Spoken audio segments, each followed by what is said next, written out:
take what is and you make it beautiful.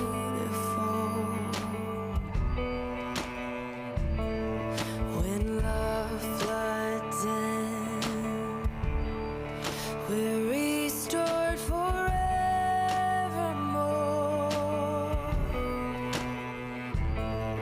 With breath that brings the dead to life, with words that pierce the dark with light.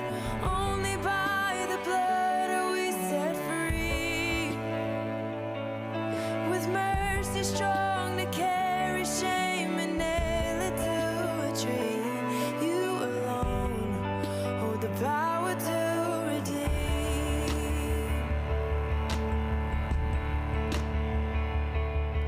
No guilt competes with innocence crucified.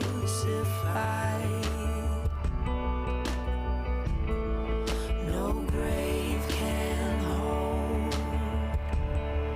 what your grace has justified.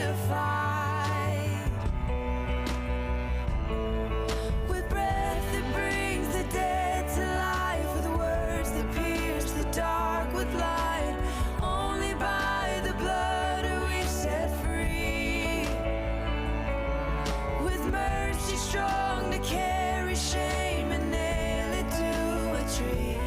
You alone hold the power to redeem.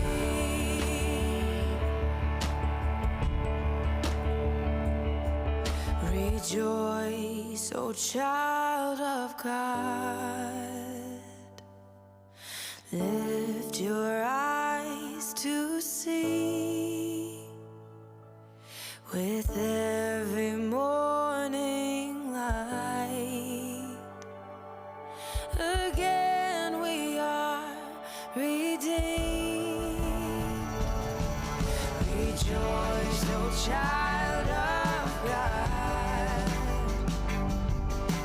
Lift your eyes to see.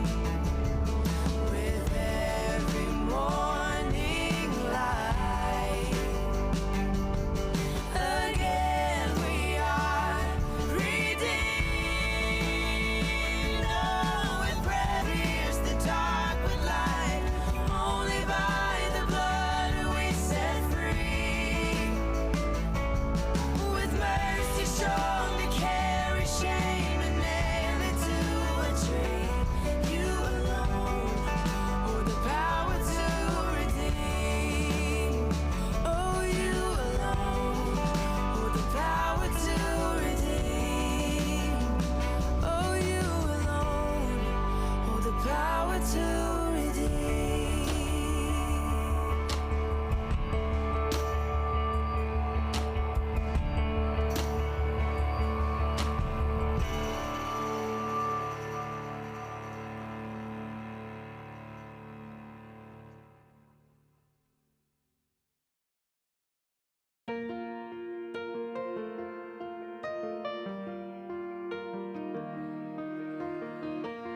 This is the story of a runaway with no way home and no way out.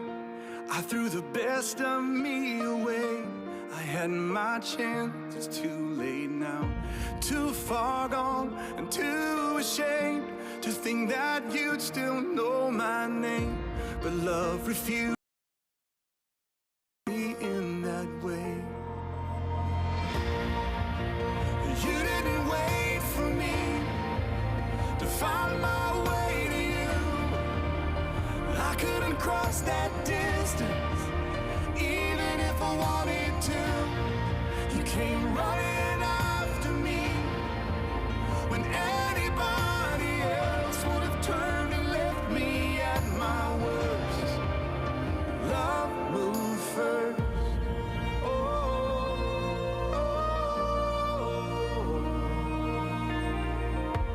Kind of grace, relentless grace, would chase this rebel down, crawl into this prisoner's cage, take my hand and pull me out.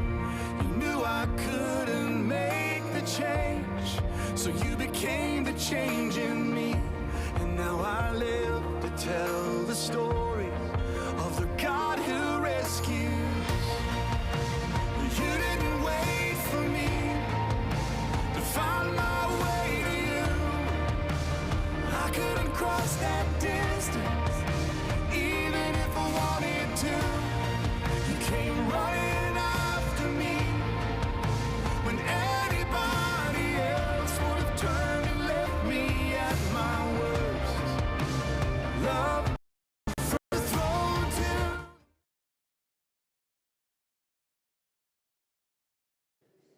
Good morning, everyone. Oh, there it goes. Good to see you all. One of my favorites, one of the absolute gold standards of this kind of work is back with us today. Please welcome back Mitzi McDonald.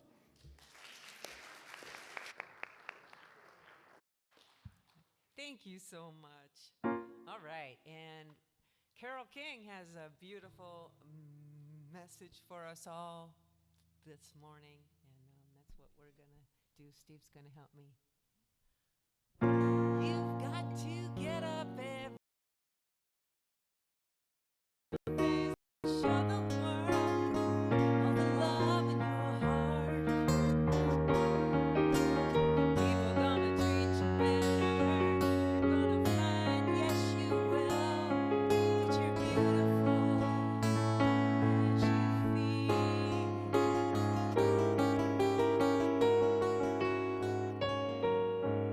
Waiting at the station with a workday wind blowing, I've got nothing to do. They see frustration growing and they don't see it showing. Why do I? You've got to get up every morning with a smile on your face and show the world all the love in your heart. People gonna treat you better. You're gonna find, yes you will, that you're beautiful as you feel.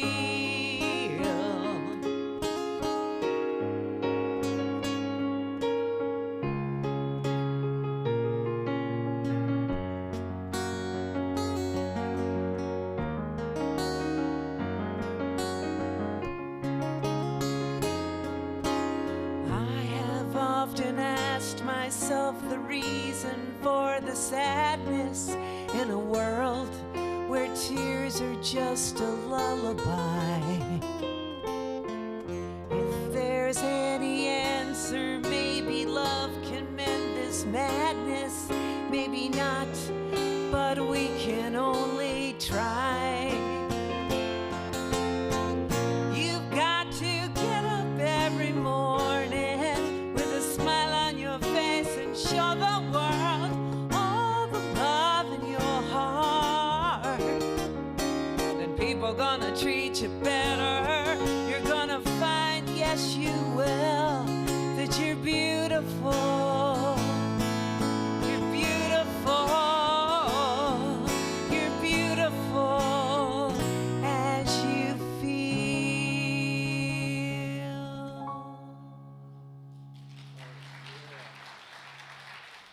Thank you. Thank you, Mitzi McDonald and Steve Schenkel. That was a beautiful beginning to our service. Absolutely. Welcome back. So if we haven't met, I am Reverend Jan Mourning. It is my honor to welcome everyone here today, those of you in the sanctuary and those of you out in the world. We absolutely welcome you, and we know that every single one of you brings something unique and special to our spiritual community just by your presence. And it is our fervent prayer that you take away just exactly what your soul needs today. I want to especially welcome many of our first-time guests. We have a few today, and welcome. We're so glad to see you. You will find a guest information card, a yellow card, in the pew in front of you. And if you would be willing to fill it out, we will not harass you in any way. We're not about harassment here, but we would love to send you a year subscription to our Daily Word magazine, which you're going to hear from in a few moments. There are some boxes on the back that you can check, and if you'd like that, we would be happy to do that. If you're watching online, absolutely, we offer you the same option. Just go to our website, unitystl.org, and hit the Contact Us section, and you can request that. Also, if you need prayer, and if you're in the sanctuary, our prayer chaplain today is Mary Tuminello, and she'll be available for a few minutes after service to pray with you. Or if you're watching online, just hit the Need Prayer link, and we will absolutely hold you in prayer for 30 days. So I want to thank everyone who kept everything going last week in my absence. I enjoyed some much-needed family time, so thank you, Mary, and thank you everybody who made that happen. And I know last week Mary did thank the jazz orchestra for the concert because it just happened that Friday evening, but I do have the total, the net profit that we made from that concert, and it is $2,394.81. Yay! We can use that right now. We had a computer crash this week, but we'll talk about that later. At any rate, I just want to say this is the one concert that the jazz band does for us and just gives us back all of the net profit. And so that is amazingly generous of them. So we appreciate them very much. It's just such a good relationship to have the jazz band here. We love that. So also thanks to everyone who's been donating to our Abundant and Free initiative, Abundant and Free in 2023 initiative. There's a puzzle out in the lobby, and Lynn Mark, I believe, will be out there. Is that right, Lynn? After service? And she'll be helping you if you'd like to purchase a piece and put it on the puzzle. And then if you do so, be sure to fill out the little card to put your name in the jar for our grand drawing at our July picnic. And very soon we're going to reveal, I think, what the prize is going to be. So it's going to be a good one. So we just want to show our appreciation for people who've donated. Also, just a few announcements. Most of you know, or many of you know, our annual meeting will take place right after service. We're going to give everyone a 10-minute comfort break, and then we will begin. The purpose of the annual meeting, according to our bylaws, is for the board to share with the spiritual community the successes and anything we want to tell you about the past year, and also to elect 2 new board members. Now, according to our bylaws, only active members can actually vote or speak, but anyone can come, and if you're new, it's a great review of our year last year. So if you have time, come and then stay for lunch afterwards. We're having a lunch downstairs. Sandwiches and chips and just a very casual lunch. And also thanks to everyone who brought desserts today. We really appreciate that. Tickets are also on sale for Dean Christopher's new show, 7 p.m. I can't believe it. It's next Saturday already. So if you haven't gotten your ticket, you need to get it from Chuck Seeger, who'll be selling. He's in the back. See Chuck back there? He will be selling tickets after the service. And please do carpool if possible. And I'm going to send, once we find out what the weather is going to be, I will send a flock note this week more about parking, okay? Finally, we are looking for a few able volunteers to help Lisa Armbruster spread some mulch in front of the building. The mulch has been donated, and we appreciate that. It's not a huge amount, but we do need to get it spread. And so there's a sign-up sheet in the lobby with Lisa's time frame, and it is May 15th to May 21st. So if any of you have some time during that time and are willing to come out, you can come work here instead of going to the gym. It'll work out perfectly, okay? We would really appreciate that. So we're going to take a moment today. I have been a little negligent about this lately. So we're going to take a moment today, the day of our annual meeting, to review our vision, mission, and core values. So if everybody's ready, let's start with the vision. Together, in oneness of spirit, we celebrate a world awakened to infinite possibilities. And our mission, we are a vibrant, inclusive spiritual community, enriching lives through positive prayer, education, and service. And our core values from the top going clockwise, ready? Spirit-led, love, oneness, acceptance, welcoming, and spiritual growth. And so I'm looking around. Is Valerie Harris here? Yes. What did I forget? Thank you. Thank you, Mary. The board president is on task. Thank you, Mary. If you did not receive the minutes of last year's annual meeting, instead of reading them every year, we just get them out ahead of time. There are copies of the minutes on the table out in the lobby, and also descriptions of our 2 new board candidates. So grab one in the 10-minute break if you'd like to look over it. Thank you, Mary. So is Valerie here? I don't think she is today, so she's okay, there she is, just when I called her name. Come on up, Valerie. The reason I'm asking Valerie to come up is Valerie has made the decision to officially join our community. You can stay right there, I'll join you, and become a full member. So, Valerie Harris. Yes, we're so happy to have you, Valerie. Okay. Good deal. Valerie's children were sick this week, so I'm glad you're back, and I'm glad they're okay. So, where two or more are gathered together in my name, Jesus said, there I am in the midst of them. So, Valerie Harris, for Unity membership, there are no requirements other than a desire to know God, to be willing to unfold spiritually, and to align in Spirit's truth of being. So we really offer no prescribed doctrine or creed other than to seek the truth and follow the only commandment that Jesus gave us, the two commandments, which are, you shall love the Lord with all your heart, with all your soul, and with all your mind and strength, and you should love your neighbor as yourself. So Unity people unite so that we can more effectively form a community to support one another. We unite to work together, to help one another, to join in our prayers, our thoughts, and our spiritual powers for the enrichment of our own lives and to bless all humankind. In this manner, we strive to become a force for good, to work to express God in the world. So in our unity of purpose and our love of God, and as dedicated students of truth, we believe that the revealment of truth direct from Spirit is the rock on which the one and only Church of Christ is built. We believe that the church is not really a place, but always a people. Never a fold, but always a flock. Never a sacred building, but always a believing assembly. The church is you who pray, not where you pray. All things created by the divine are sacred, and the only true sanctuary is within. We know that God is spirit, and they that worship him must worship in spirit and truth. Unity means oneness, and the real unity is gathering together in Christ consciousness. And so as we individual students of truth unite in spirit, we draw into cooperation and friendship through the invisible bonds of love and dedication to the gospel that Jesus taught, lived, and proved. And as so, we grow spiritually and we strengthen one another.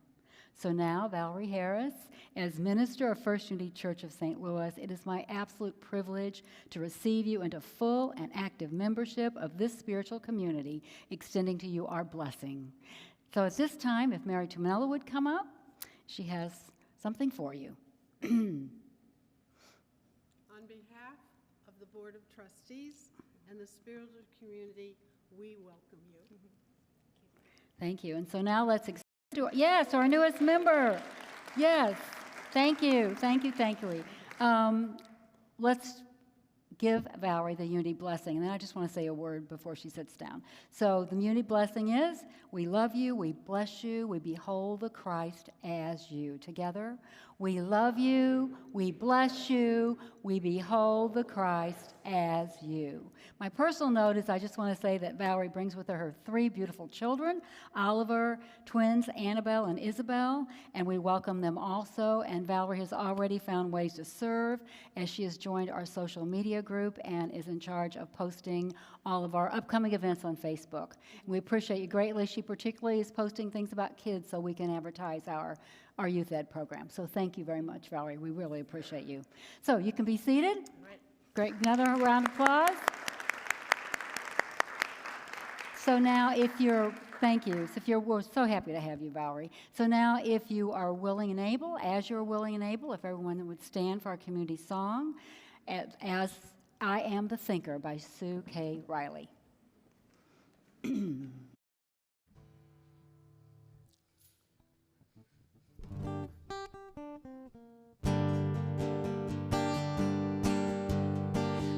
am the thinker who thinks the thought that changes things that shape my life. I am the thinker who thinks the thought I have the power to change my life. If you ask me who am I am wisdom, I am light, I am more than meets the eye, I cannot be defined. I am the thinker who thinks the thought that changes things that shape my life. I am the thinker who thinks the thought I have the power to change my life. If you ask me why what am I? I am beauty, I am joy, I am more than meets the eye. I cannot be defined. I am the thinker who thinks the thought that changes things that shape my life. I am the thinker who thinks the thought. I have the power to change my life. I can choose to be the light and brighten someone's darkest night. I am more than meets the eye. I cannot be defined. I am the thinker who thinks the thought that changes things that shape my life. I am the thinker who thinks the thought. I have the power to change my life. I have the power to change my life.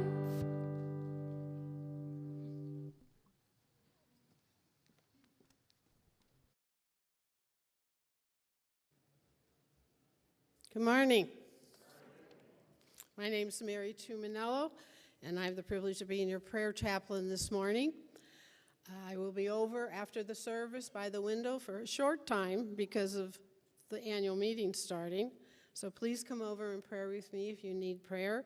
And as always, all prayers will be kept confidential. Today's word is simplicity.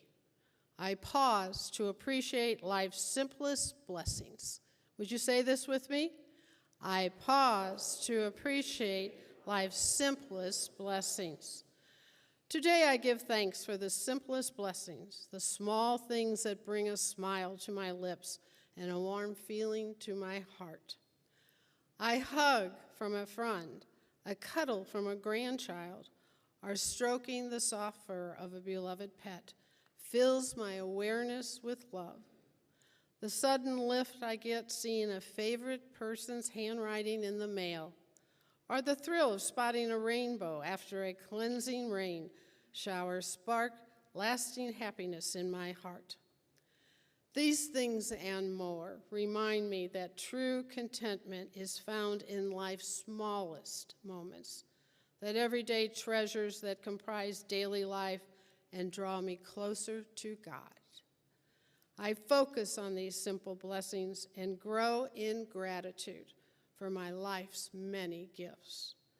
And from Psalms chapter 144, verse 15, happy are the people to whom such blessings fall. Happy are the people whose God is the Lord. Let us pray. Let us just take a deep breath right now. And in those pews, just relax and be in this moment and go deep in your heart where we meet Divine Spirit. And remember the blessings, the small blessings we have. The talking to a grandchild, a hug from a friend, a wonderful pet that always thinks we're the best. These are the things in our life that make it worth living. And so it is. Amen.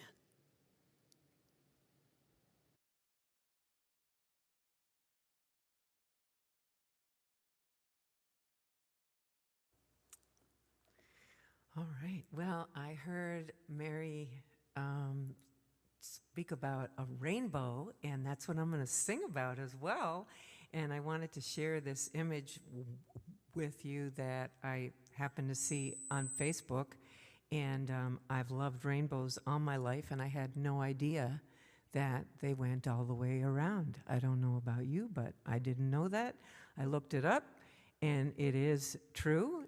They do. It is just a phenomena that is not often seen, I just couldn't stop thinking about it. I guess it was so incredible, and the whole analogy of it to our life, that we only see so much and that all the unseen is there. And so there's a song I wrote a few years ago called Follow the Path, about healing. I wrote it for my friend who was going through cancer treatment. And because I wanted him to know that that complete healing was there, that he just couldn't see it. And so onto that, I added the verse about the rainbows.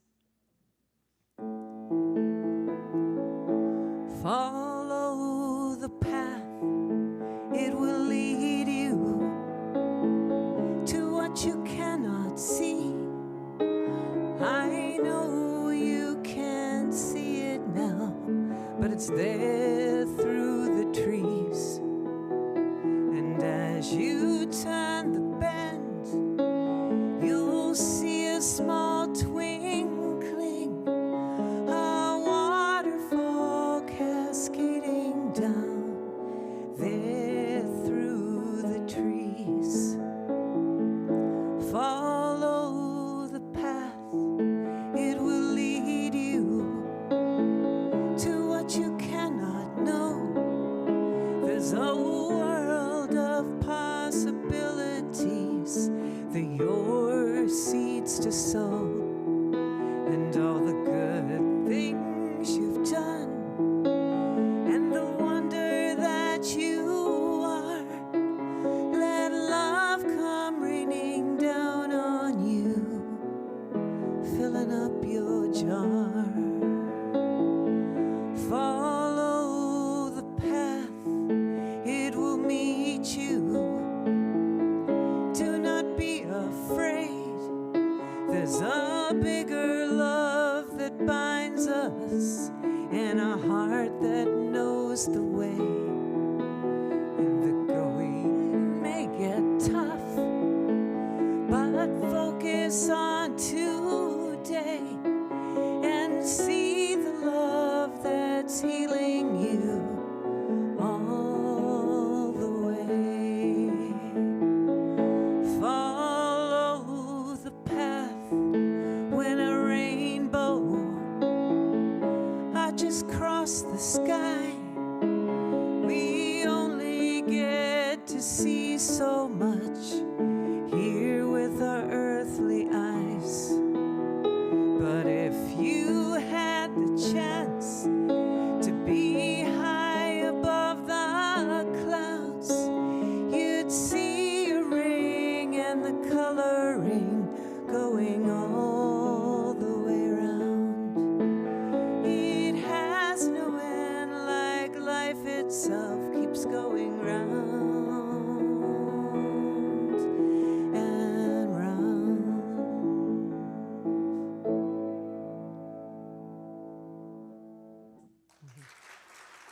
Thank you.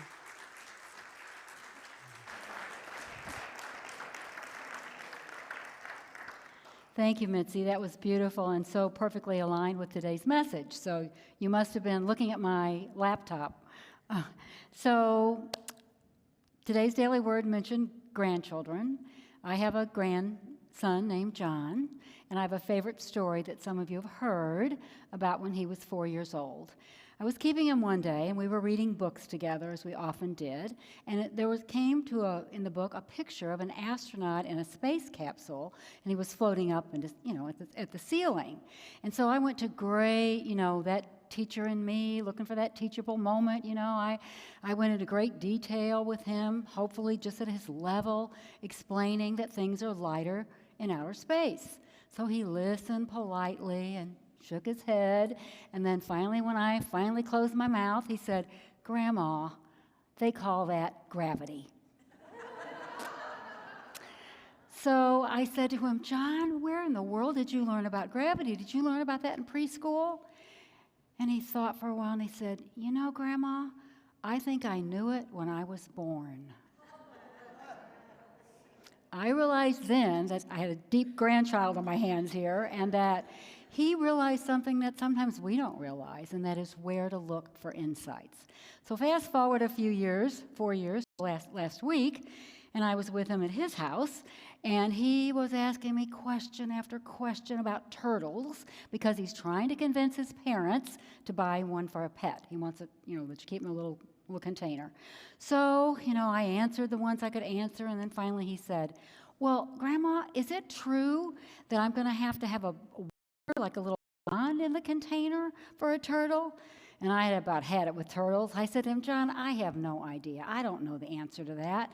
And he put his hand on his hip and he said, well, there's your laptop. If you don't know the answer, just Google it.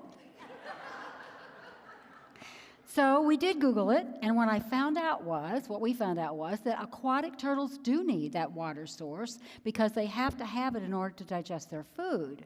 And when I read that to him, he said to me, kind of looked at me sideways, slanted his head a little bit, and he said, Grandma, do you think that is really true? All true stories. So, what a great question. Is it really true? Something we ask a lot in Unity, and one thing we know for sure is that there are some questions that cannot be answered by Google. That's one of them. So today, the day of our annual meeting, it just seems like a good time for us to consider some of the compelling spiritual truths that underlie our Unity movement. But first, let's start at the beginning. What do we mean by the word truth? First of all, you'll notice, I love this as a former language arts teacher. Anything that is really important spiritually in Unity, we capitalize it, okay? So truth is capitalized with a capital T. What do we mean by that? Why do we pursue it, and where in the world do we find it? How do we discover it? Well, Jesus tells us, the word you see when you walk in the front door, if you're looking to the right on the wall, Jesus tells us, you shall know the truth, and the truth will set you free. Later, he says, the Spirit of truth will guide you to all truth. And then in John 24:17, quite a bit later, Jesus says, you will know books, blogs, or any other intellectual resources. We find the truth where? Within. We find the truth within, from direct, intuitive perception. Now, actually, there's one story in the Bible that illustrates this, I think, better than any other, and it's one many of you know. It's Gospels. It's about midway through Jesus' teachings, and he has a small group of his disciples with him, taking a little break, and he says to them, who do people say that I am? Now this is I just picture Jesus kind of being like what's the word on the street about me, fellas? Like, what's my cred? What are people saying about me? And so they absolutely say to him, well, people are saying that you might be John the Baptist, reincarnated, or one of the Hebrew prophets. And Jesus makes no comment. He doesn't answer them. He doesn't say right or wrong, but always the master teacher. He knows the art of the follow-up question. And he says, but who do you say I am? Who do you say I am? Now, we get the impression that the others are kind of pondering this, while Simon Peter, at that point really just Simon, blurts out, you are the Christ, the Son of the living God. And Jesus responds, blessed are you, Simon, son of Jonah, for flesh and blood, representing input from the intellect, our senses, and other people, flesh and blood has not revealed this to you, but my Father in heaven. And we've already said, and we know, that the truth is within. Where's heaven?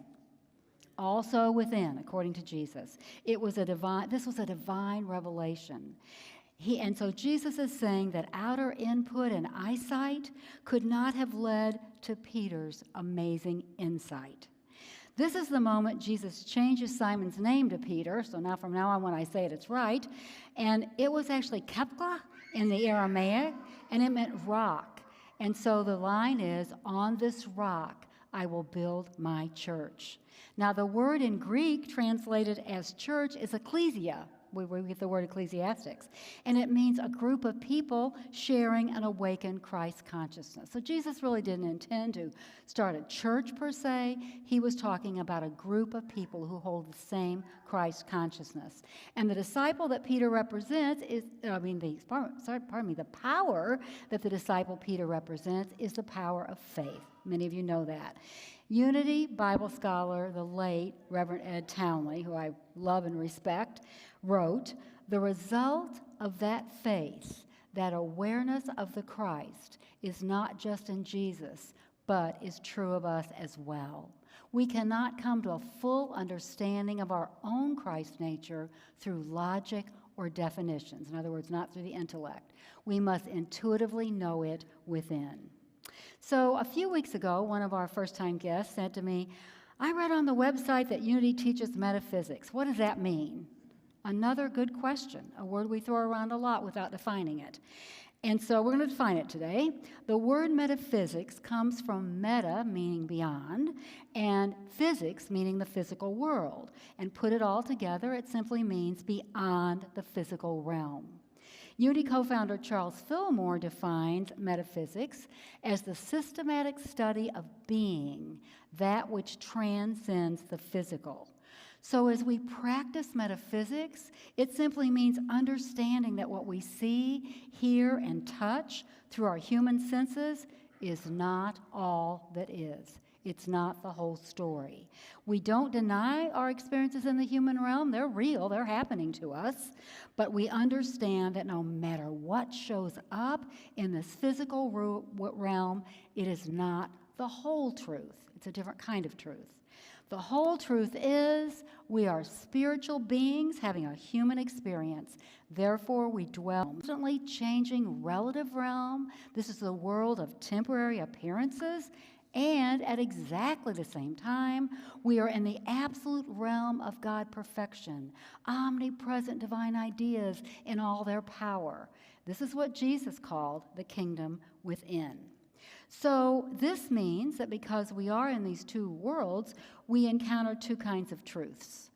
Relative truths are those based in the physical realm that may be true at the time but are not permanent. Those are relative truths. They're sensory perceptions. For example, today I might say it's partly cloudy out. Is that true? It's relatively true. Is that going to be true in 24 hours? Probably not in St. Louis, right? It's going to change, okay? Also, another example of relative truth is that two people can observe the same thing and see it differently, right? Some see 3, some see 4 there. So, on the other hand, absolute truth is changeless, unlimited, enduring. As Charles Fillmore writes in the Revealing Word, absolute truth is that which accords with God as divine principle, that which is, has been, and ever will be. So absolute truth actually consists of the sum total of all the divine ideas in their original purity and power. Now, divine ideas describe the pure, ideal good that encompasses the mind of God. Ideas wholeness, life, love, wisdom, peace, and abundance. And it's just a formatting issue that wholeness and abundance are not highlighted, okay? So they were in my laptop, but that's the way it goes. So in Unity, we recognize that divine ideas are really fundamental, eternal truths that underlie and transcend all physicality, okay? That's a lot. But making the distinction between the things that are happening in terms of which truth they are. Any condition, here's the really good news, the most important thing, any condition in the relative realm has the potential to be healed and transformed. However, it's not like a snap of our fingers. Moving from the relative to the absolute can take practice. The relative conditions of our lives can seem so threatening, but they're not illusions. There is a branch of metaphysics that thinks everything's an illusion. We don't believe that. They're not illusions. They're happening in the relative plane, but they are not the whole truth, okay? So just a story. Recently, I came home, fairly late for me, and unlocked the door and looked at my alarm system, and it said, storage room door ajar, storage room door bypassed. Now, my storage room door is not really a storage room, although it's full of junk. That's probably why the company thought it was a storage room, but at any rate, it's in the basement, and it is an entry point into the unfinished part of the basement. Actually would be the most vulnerable place because it's underneath. I feel that. My heart beating faster in that cell phone, and I pre-programmed it to 911, okay? Invited my, I'll just call them attack cats to follow me down the stairs. They're not very good at their job, but they did follow me. I opened the basement door, and I peeked around the corner, and there, sure enough, the door was closed, so I knew it wasn't open. That made me feel a little better. So I approached it, flipping on lights as I went, and realized that it was not only closed, it was also locked. So the thing is, that message that my alarm system gave me, it wasn't even the relative truth, right? It was simply an error. And when I realized that, I'm not kidding, it's like almost automatic, the tension in my body, I just relaxed, and I just felt, I knew this was going to be okay, and it was. The thing is, frightening things are going to happen in this physical plane. I can't promise you they won't. But even if they are true in the relative realm, which this was not, but even if they are true in the relative realm, they're not the absolute truth. The phrase that came to my mind that night was, it came to pass. I think that's 500 times, and we will find the courage and the power to get through it. I did at one point when I was walking down the steps. I was saying to myself, I am courageous, but I'm not sure I believed it at the time, honestly. So, at any rate, this whole idea that we can always quiet ourselves, breathe, and align with that absolute realm, turn into the inner presence of God where we will find all the power and strength that we need. This is the very foundation of Unity's affirmative prayer. And it is an important component of our prayer chaplain practice. Let's just say that you pray with someone about a worldly challenge. Does that person praying with you wring his or her hands and say, "You poor dear, this is awful. This is a catastrophe. I've never heard of such a bad thing. I don't know how to help you"? Is that what the chaplain says? Hopefully not, right? Hopefully not. We've been trained better, right? Instead, in prayer, we see beyond the financial lack to the whole truth of abundance. We see beyond sickness to the whole truth of wholeness. And we see beyond any personal conflict to the whole truth of harmony. We do, as co-founder Myrtle Fillmore taught us, claim, praise, and give glory to what is spiritually true. So, let's get practical here. We're all about practical metaphysics. What is the key to connecting to those divine ideas and bringing them into manifestation? What is the key? Well, it is consciousness. The key is consciousness. That means our sense of awareness, our degree of inner knowing. It's been said by Emmett Fox that life is consciousness. And in his final prayer with his disciples, Jesus referred to them and to us as being in the world, but not of the world. And that describes us. We're in the world, but we are so much more. The outer world is not our whole reality, but we can always retreat from it and draw ourselves to the whole truth. View the situation differently, acknowledge our human feelings, don't deny them, but affirm our divine powers. We know that we are more than our bodies, and we are more than what happens to us on this physical plane. We are individualized expressions of God, open always to infinite possibilities. And in our times of greatest peril, moments of terror, situations of sadness, we can look beyond the challenge to claim the goodness of God. If we truly believe that God is omnipresent, then there's no place or no situation we can ever be in that God is not. So as we turn to the Christ of our being, we know that any condition in this physical realm has the potential to be healed and transformed. We are never separate from our source except in our own consciousness. So now I have to be sure I say this correctly or I'll be in trouble. To make this shift in consciousness, shift happens, okay? In the midst of a life challenge, we ask ourselves, and we've looked at these before, they're not new, but we ask ourselves 3 compelling questions, adapted from Michael Beckwith, and actually Eric Butterworth and many other writers have said the same thing, but I'm taking these from Michael Beckwith. First of all, in this situation, what am I called to be? Love, strength, faith, wisdom. In my little story, I felt like I was called to be courage. And secondly, how can I use this situation to grow and evolve? I'm not saying God sends problems to us so that we'll grow. That's not the way it works. But when problems surface on this outer plane, we can look at them and say, how can I grow from this? How can I evolve from this? What new insights does this bring to me? And finally, and this is really an important one, what good we have access to all those divine ideas. This is our spiritual inheritance. Our grand purpose on this earth is to express our Christ potential, and every earthly challenge calls us to do just that. But I will say, before we can connect to the truth, we have to stop believing lies.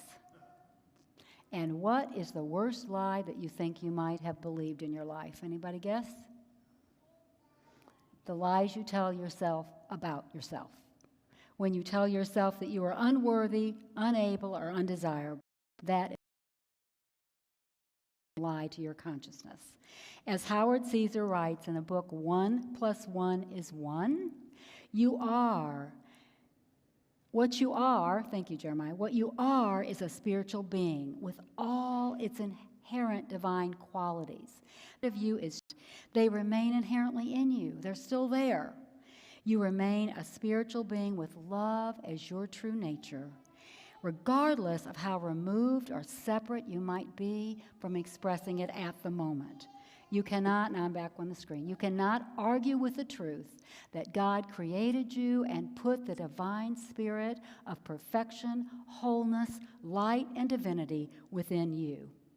So near the very end of Jesus' earthly ministry, when he faced Pilate and Pilate charged with him with being a king, Jesus skirted that question and he answered, telling us the purpose of his life. He said, "For this I was born, and for this I came to the earth, to bear witness to the truth." This is also our divine purpose, and that's the whole truth. So let's join together in the one statement, the power and presence that makes all of this possible, being said in unity churches really all over the world, not just all over the country. Together, there is only one presence and one power in the universe and at work in my life. God the good, omnipotent, and so it is.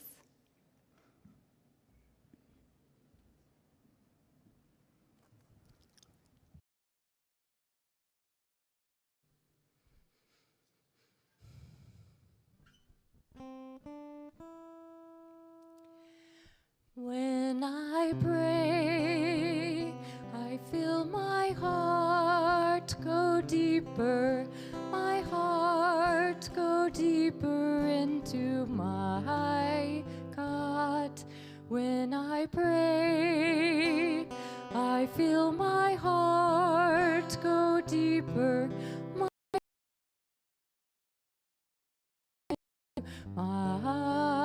God. Right here, right now, right where I am, I pray. Right here, right now, right where I am, I pray. When I pray, I feel my heart go deeper, my heart go deeper into my God.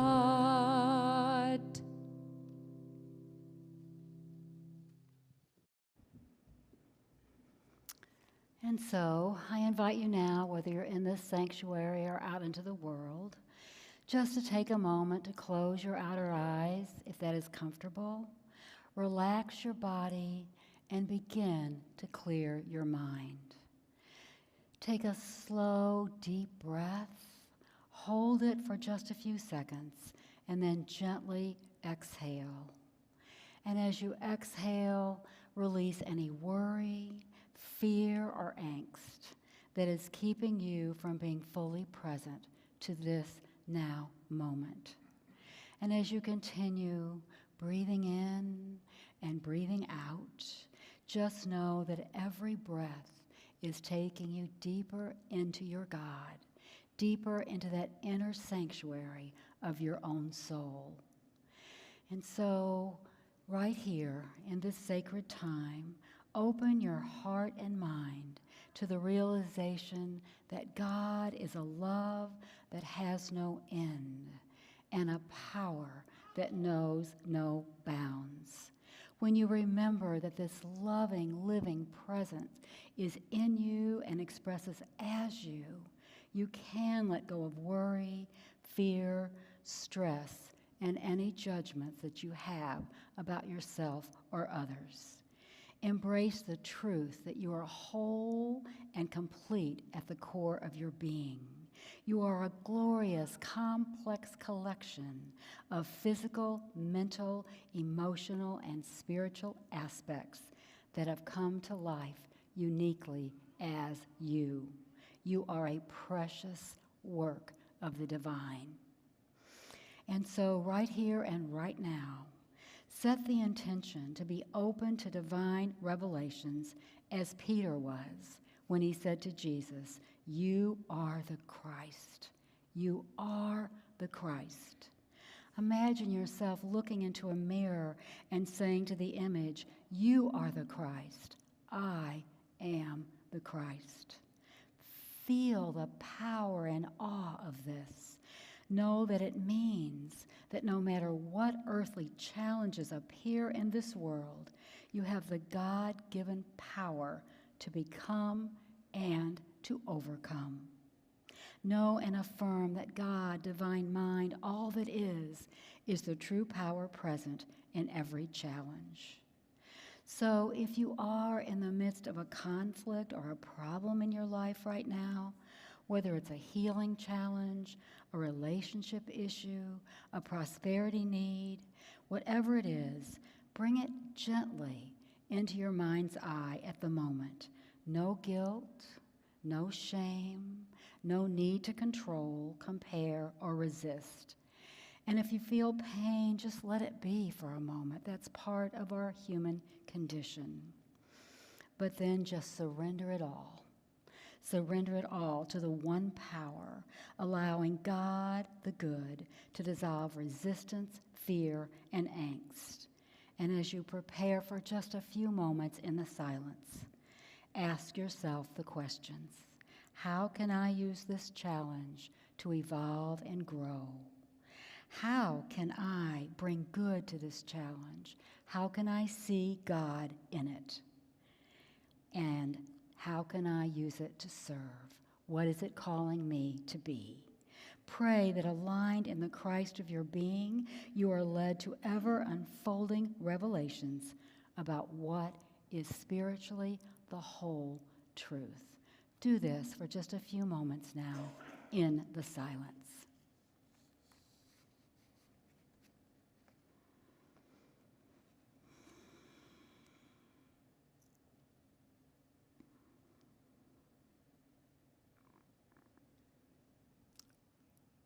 And so now, as you return to this room, I invite us all in prayerful consciousness to remember that we can always turn away from challenging relative truths to the whole truth. And as we come together today as a church community, whether you're in the sanctuary or out in the world, we support one another, we boldly step forward into the field of divine good. We set the intention to act with love, strength, and compassion to bless all of our loved ones and all of humankind. And we are so grateful for the power and presence that makes this so. And we say thank you, God, and we joyfully allow it to be. And so it is. Amen.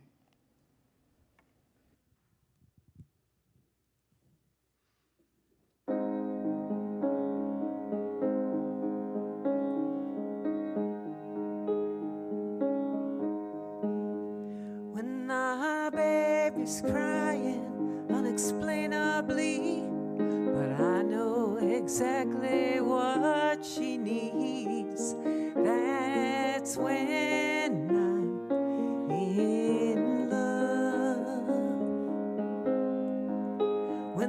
my kids are screaming like it has no end, and I gently show them how to be a friend. That's when I'm in love. Living in love in this world is where my soul wants to be. A mother of hope and the daughter of faith, and what's to be what you give from your heart, you will reap in return. And living in love is the perfect place to learn. When I think that I have no more to give, then a friend calls in need and my strength rushes in. That's when I'm in love. When I could clean the house or put food on the shelf, but I take some time out for myself. That's when I'm in love. Living in love in this world is where my soul wants to be. A mother of hope and the daughter of faith, and what's to be what you give from your heart, you will reap in return. And living in love is the perfect place to learn.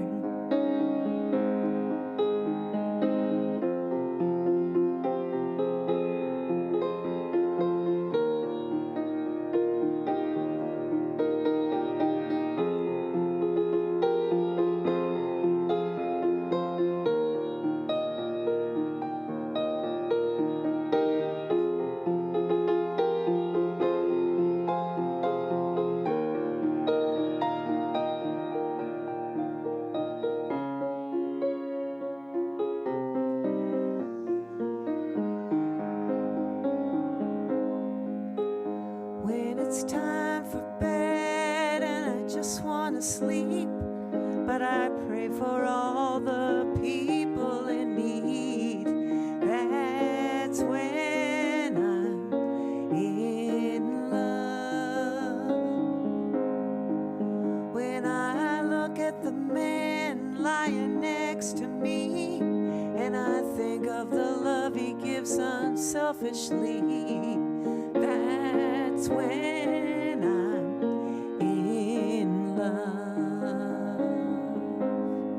Living in love in this world is where my soul wants to be. A mother of hope and the daughter of faith, and wants to be what you give from your heart, you will reap in return. And living in love is the perfect place to learn. Yes, I say living in love is the perfect place to learn.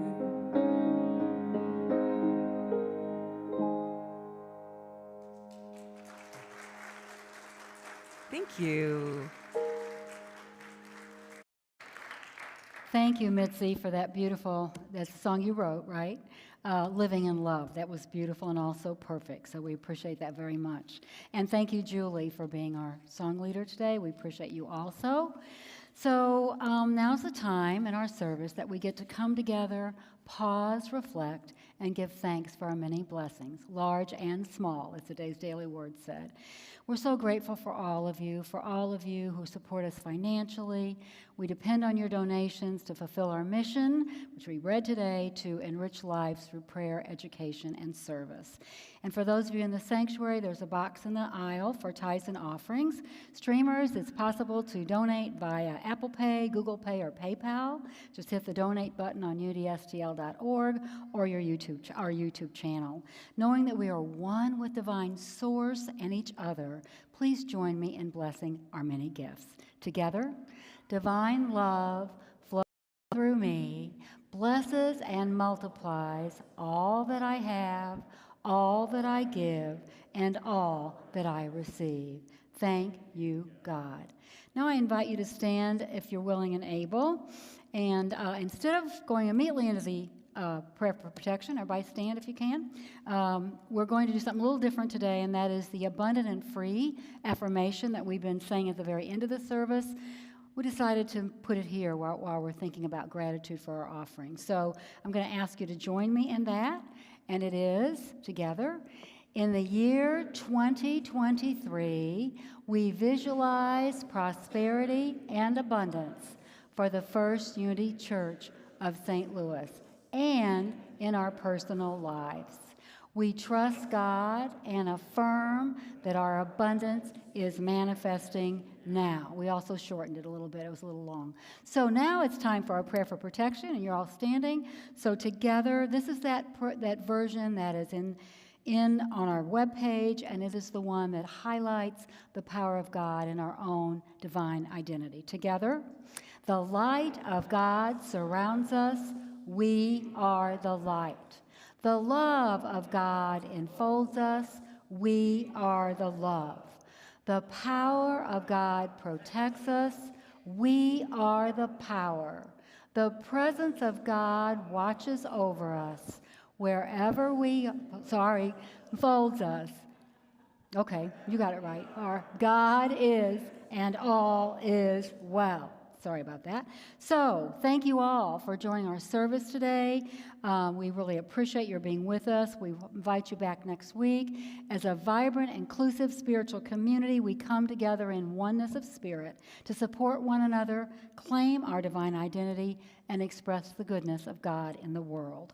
So our service will end today with our final community song, Let There Be Peace on Earth. Afterwards, from the moment we end, we'll have a 10-minute comfort break, and please return for the annual meeting. Did I forget anything, Mary? Are we good? Okay, all right, thank you.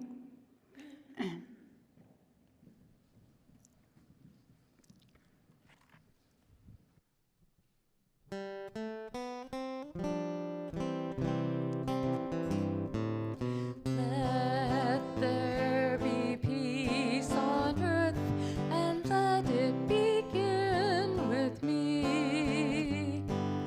Let there be peace on earth, the peace that was meant to be, with God as creator. Family all are we. Let us walk together in perfect harmony. Let peace begin with me. Let this be the moment now. With every step I take, let this be my solemn vow, to take each moment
worthy of every song we could ever sing,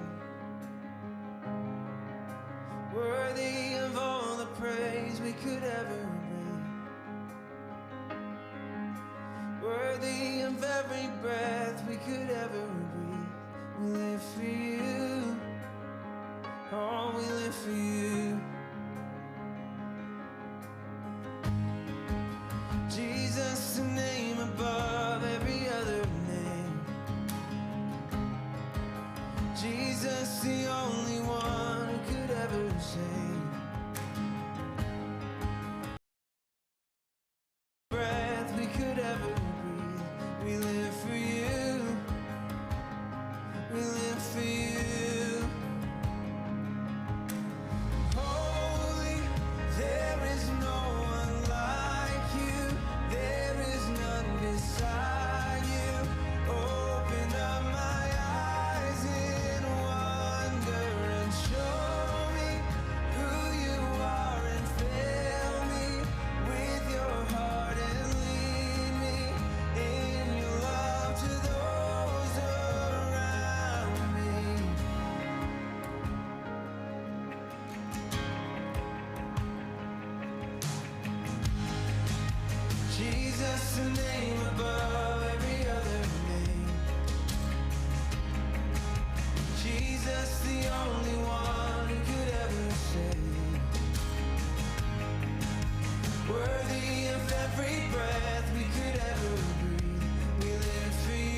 worship you, Lord, only you, Lord, and I will bow down before you, only you, Lord.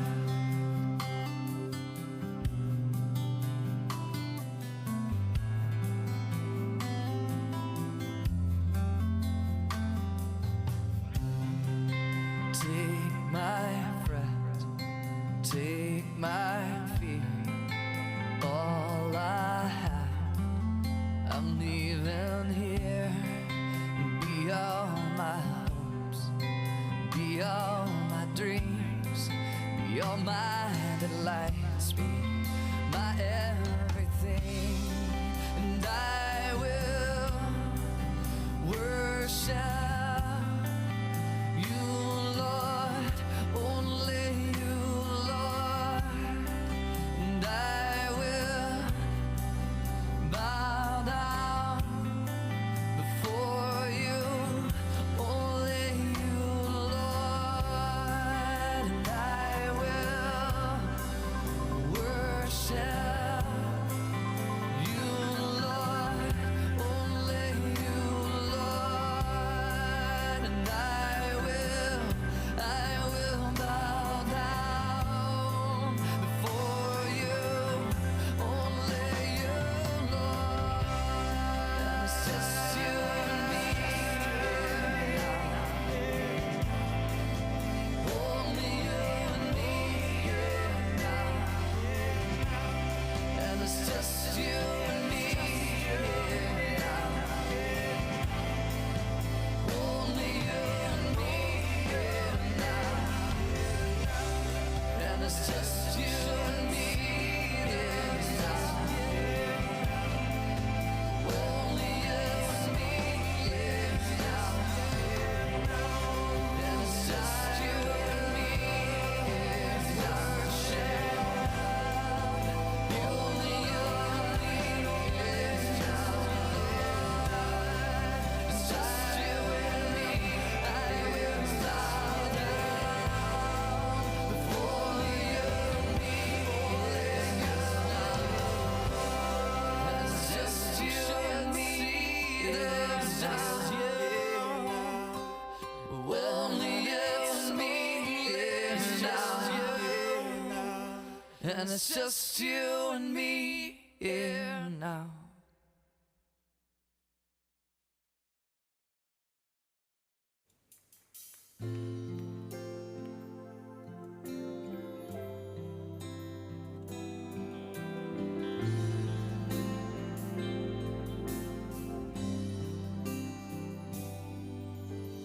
Holy, holy are you, Lord.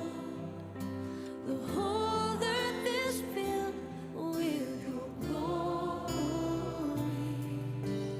Let the nations rise to give honor and praise to your name.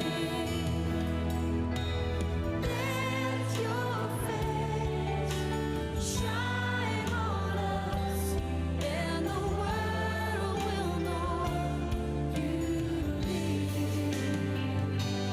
All the heavens shout your praise. Beautiful is our God.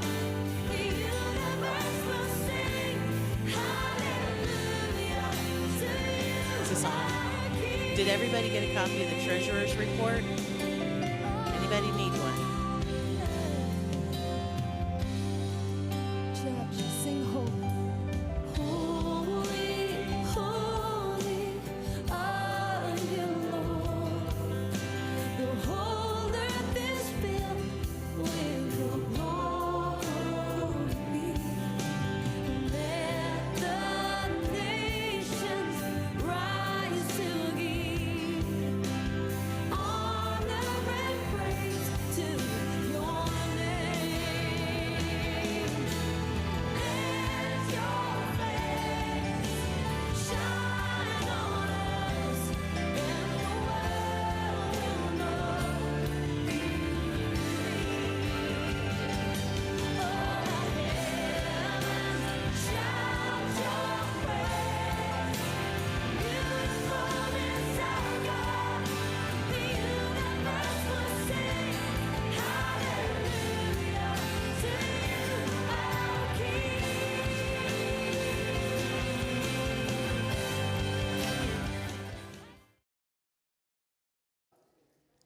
I on?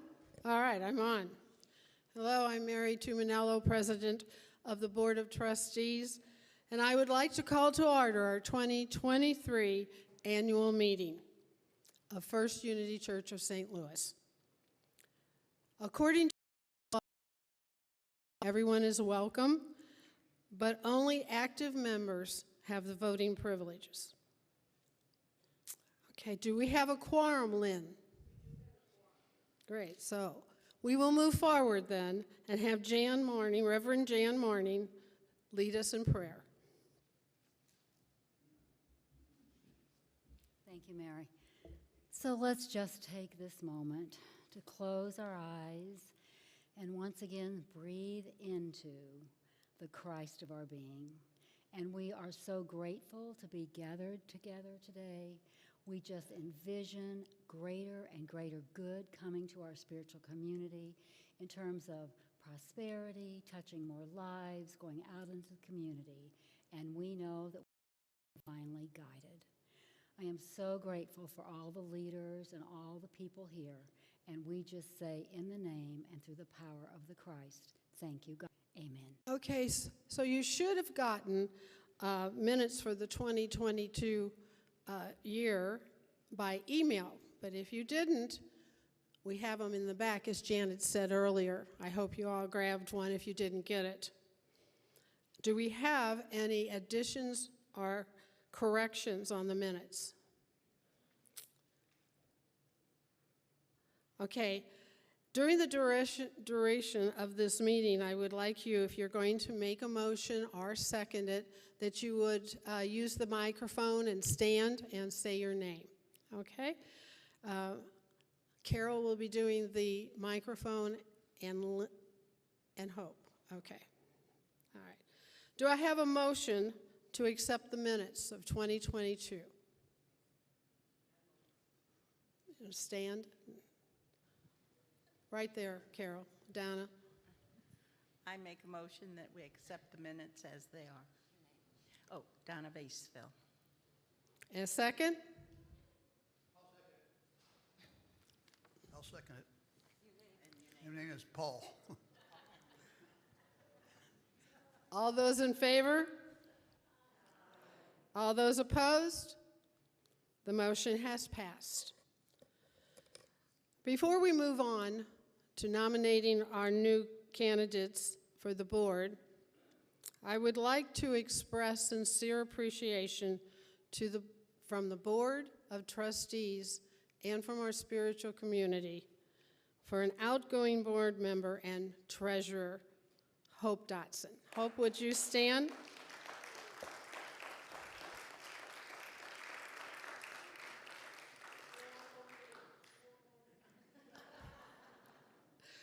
Hope served 2 3-year terms on the board and has done an amazing job as treasurer. She was instrumental in getting us a management company to handle the manse rental and has been our board representative with that company. She was the driving force on getting us a new building loan, which saved us quite a bit of money on the interest, and she moved us to Together Credit Union. The entire time Hope has been on the board, she has tirelessly discovered cost-cutting measures. She has saved us several times. Hope, we will truly miss you on the board. But we are supportive and loving and looking forward to you being our LUT.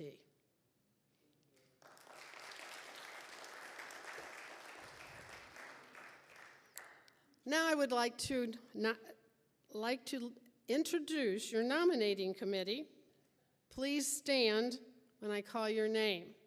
From the board, Betty Jean Kaufman. Unfortunately, she couldn't be here today. She's not feeling up to par. Representatives from the spiritual community, Paul Henley and Diana Robertson. And according to our bylaws, also Reverend Jan Mourning. The nominating committee chose Paul to be their chair. We have 2 openings on the board this year. Paul, will you please come up, read the qualifications for our board members, and submit the names of the new candidates?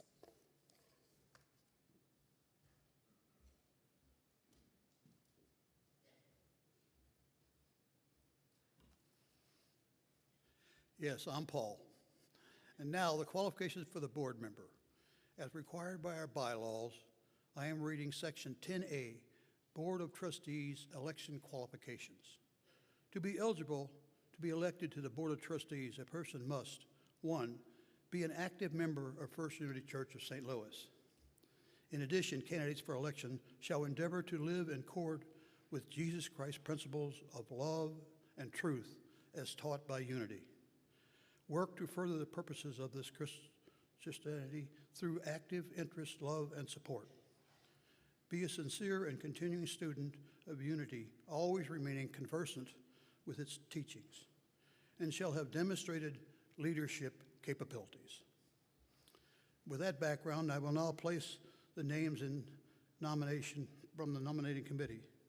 It is my privilege to nominate our 2 candidates.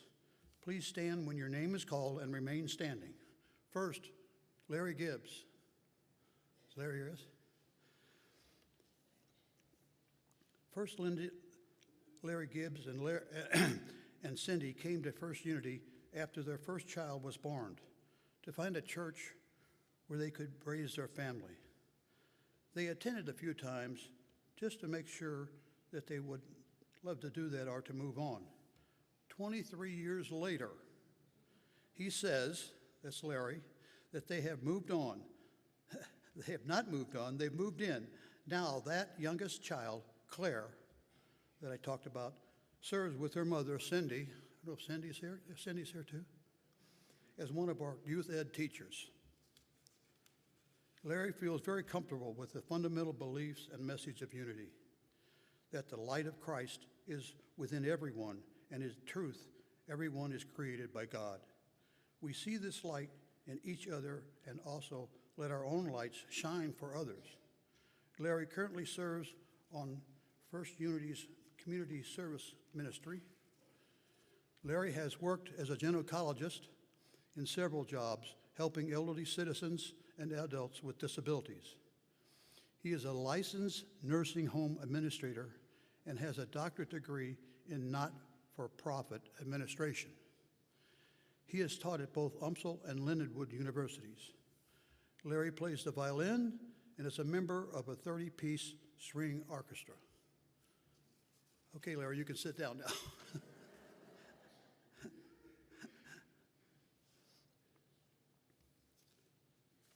Who we got here next? Our second nominee is Julie Godey. Julie has been attending First Unity Church for 10 years.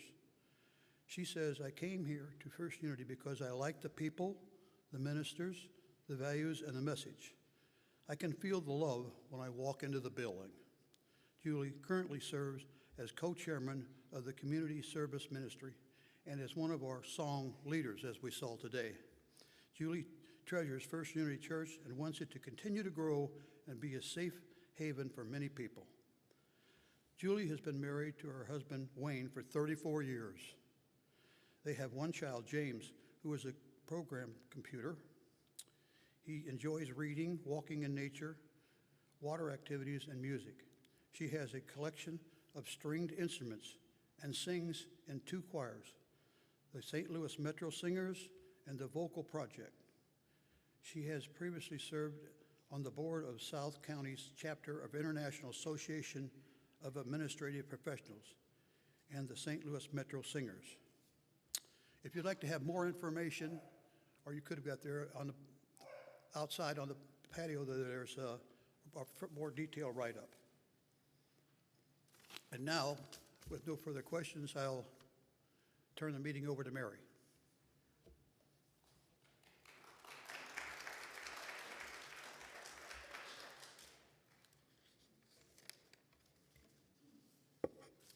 And now I am required to ask, are there any qualified nominations from the floor? Since there are no nominations from the floor, do I have a motion to close the nomination and elect Larry Gibbs and Julie Godey, each for a 3-year term to the Board of Trustees?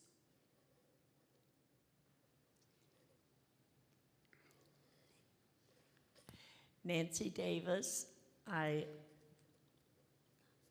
what was the question? A nomination to elect Larry Gibbs and Julie Godey to a 3-year term on the Board of Trust. I so nominate. Do I have a second? Carol?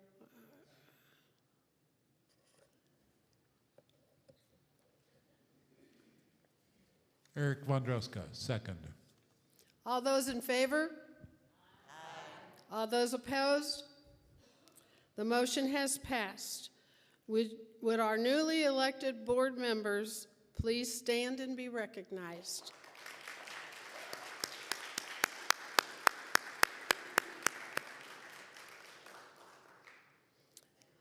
At this time, I would like to call our board member treasurer, Hope Dotson, up to present the financial report.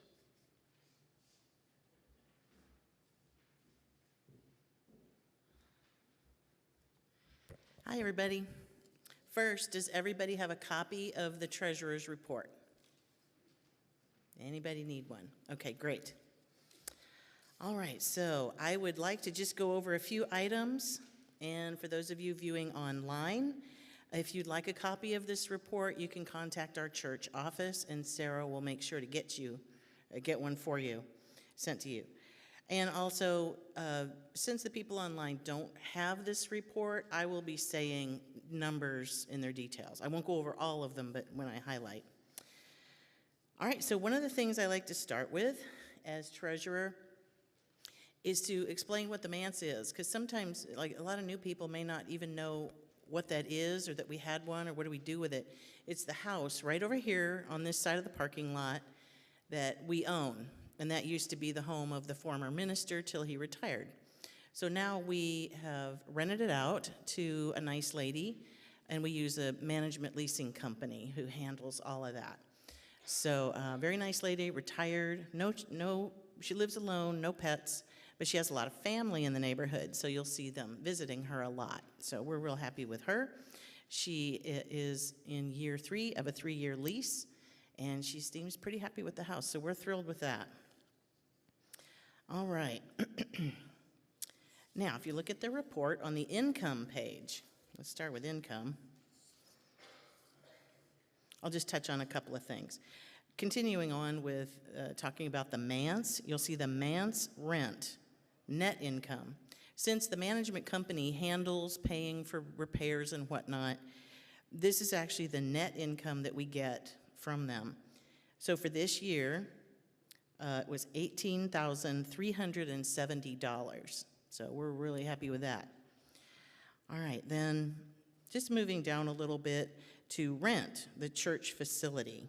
That means this building, that's for the AA groups that we have, the jazz band that practices here and has their concerts here, quilting groups, ukulele, and probably a couple of others that I'm forgotten or unaware of. But they do pay us some rent, so that's a total of $7,275.84.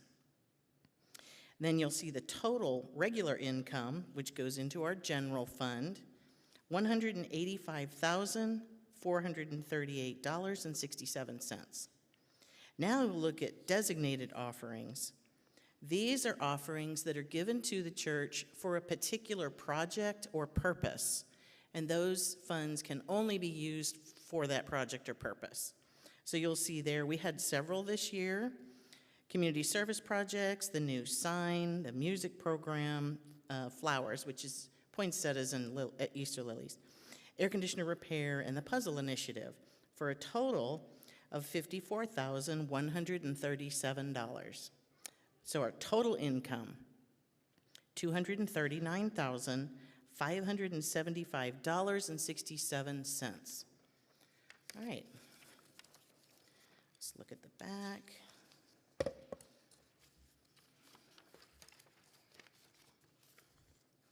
All right, on the expenses, you'll see a detailed list of our expenses. I've actually had to crunch this way down from the spreadsheet that Sarah gives me. Sarah is our office manager, in case anybody of you have not met her or don't know her.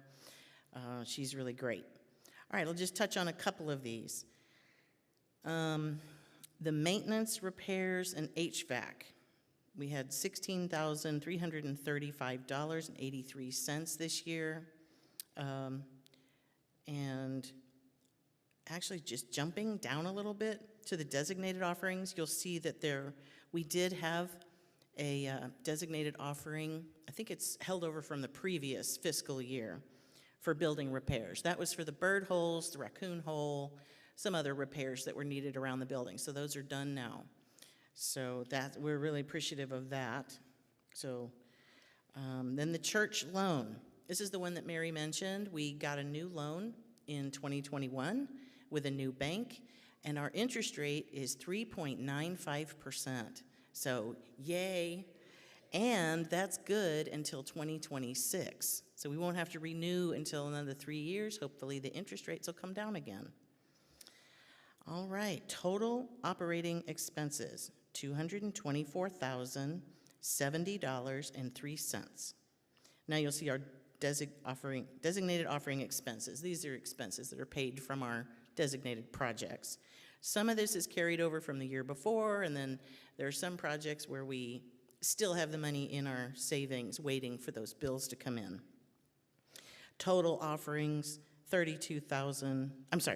total designated expenses, $32,144.51. Total expenses, $256,214.54. So you can see we had a shortfall this year, which we covered through pulling money from our savings, from our reserves. So that's why we've started the initiative out here for the puzzle, is to build those reserves back up. All right, looking at the box on the top right, it says assets as of March 31st, 2023. You'll see the property, which includes that building, the 3.6 acres and the manse, $2.5 million. We get this number from an appraisal that was done when we renegotiated the loan 2 years ago. Checking account balance, $993.14. Savings account. This is the account we put all our fundraising projects in. $22,835.50. Money market reserve. This is just our money market that we use to cover extra expenses that come up. Could be payroll, it could be a repair, whatever. $3,038.83. Money market building loan reserve. This is a special money market account that we have just to hold some money.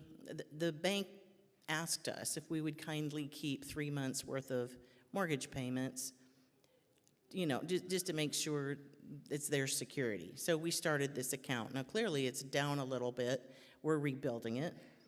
But we've made all of our payments on time.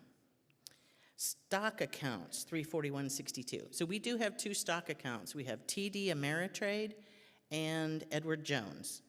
And that's just enough money in there to keep the accounts open. So we're always happy to receive stocks, bonds. Actually, I'll get down that later. All right, total assets, $2,530,018.45. Let's go to our liabilities. Our church loan, we still owe $568,262.82. And just a little note, the original building loan was $1.1 million, so we've brought it down. Retirement, $229,429. Total liabilities, $797,691.82. So if we look at our net worth, that's our assets minus our liabilities, we have a net worth of $1,732,326.63. So that's pretty good. All right, then the next little box, other channels of income. Like I mentioned, the stock accounts, we can accept bonds. IRA distributions, which are a great way if you're getting near the end of the year, you need to do your required minimum distribution. You could have that sent directly to the church, which is a tax break for you, and we receive the full amount because we're a nonprofit. And then, of course, legacy giving, where you could include First Unity Church in your will or life insurance, your trust, things like that. And I'm happy to help anyone with any of these things. I answer questions. And then we have our rewards programs. Unfortunately, COVID killed 3 of the 4 that we had. Even Amazon Smile has quit. So we do have an iGive program. I'm happy to talk to anybody about that who would like to join in. I use it all the time, and we did not have much money from it this year, but I think I might have been the only person using it. So anyway, let's see, what else did I want to say? Building loan. All right, so just some progress and achievements this year. Thankfully, a lot of the stuff that we had on our plate last year is done. So some wonderful things that have happened this year. We did get the Apple Pay and Google Pay lined up on our online giving. And also, we have a new agreement with the Route 66 Jazz Orchestra so that they do all of their concerts here at the church, which are like 5 or 6 a year. They do one at Kirkwood Theater in the summer that's not affiliated with us, but we are, if they have a rain out, they'll come here. So, and then they give us a percentage of the profit. So that has truly been a blessing. And we're getting, and thanks to Chuck and Pam Seeger for really being our liaisons for that. And all right. So I will end by saying I am so grateful for all of your generous support. We are a self-sustaining church, so all of your donations are what keep us going and help us reach out into the community to touch more lives and to transform them and heal. All right. In closing, it's been my absolute privilege and honor to be your treasurer for the past 5 years and to have been on the board for 6 years. It's a great group of people to work with, and I thank you for your trust and confidence in me.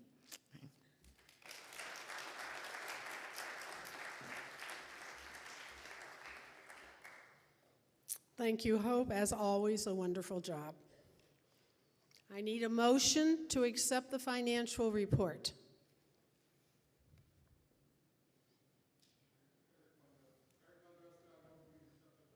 Report. You say it again. Can you do it again? Eric 𝒊𝒏𝒆, I move we accept the financial report.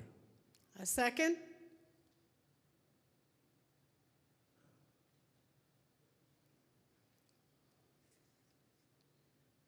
Linda Haar, I second. All those in favor? Aye. All those opposed? The motion has passed. I just wanted to say we are completely transparent about our First Unity finances, and Hope would be happy to answer any questions afterwards if you just make an appointment. See her after the meeting. Okay, the next person I'm going to call up is Cindy Gibbs for our wonderful youth ed report.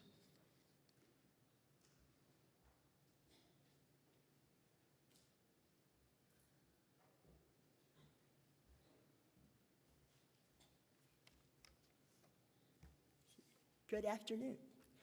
I am Cindy Gibbs. I have the amazing pleasure to work with 2 other people who have guided our youth through a really fun Sunday school program. Glenda is back and back. And our oldest daughter, Claire, who has been through the Sunday school program and is now back as a teacher, who is at home trying to figure out how agriculture is affecting the deforestation of the Amazon rainforest. So that is why she is not here today. She's a little, if all goes well, I need all kinds of good wishes coming to our house, because if her paper is accepted, she will graduate with her master's degree next weekend. If not, you'll hear the cries from to wherever you live. But anyway, we are averaging 10 children in our Sunday school, our youth ed, I'm sorry, it's going to take me a long time to do this, youth ed department, their averaging age is 2 to 2nd grade. Great group of kids who are having a good time. Right now, we did have 16 children at our Easter egg hunt, and we were very thankful that there were 3 of us, so it was a little wild and crazy down there. Right now, we are working on kindness, and kindness matters. Discussing and doing activities that have to do with kindness and empathy. So we are working, as of right now, through a series of books. And if you need a really cool present to get your kids or grandkids, these are a phenomenal set of books. And they go through a problem and work through solving it. So this one is What Makes You a Sour Grape? So today we're talking about who makes you mad? Do you make them mad? What do you have to do? In their shoes. So we're winding these books back to empathy and kindness.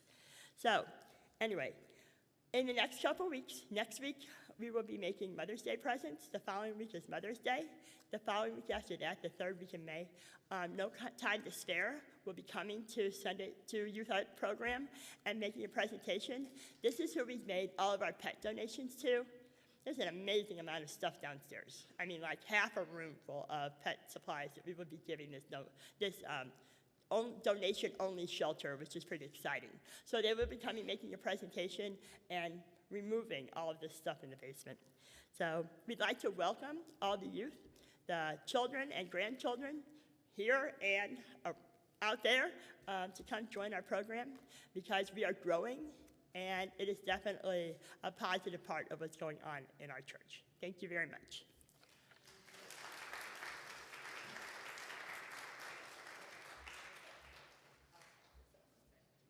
Thank you, Cindy. Let's all remember that they're here every Sunday with the children, and it's all volunteer. And Glenda Gebhardt, I know she's here. Oh, I see her. Okay, she's part of the youth group too. Okay, we will move on.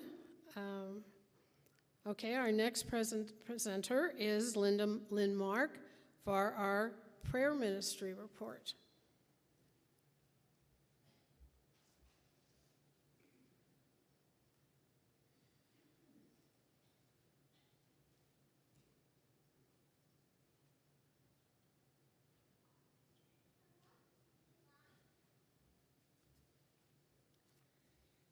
Well, good morning, everybody. So glad to see you here. And I would like to point out that I get to wear 2 name tags. So the lesson for that is to say that there's always something for you to do here at First Unity Church. So don't sit back and be shy. Come up and do it. Okay, and you too can wear 2 name tags.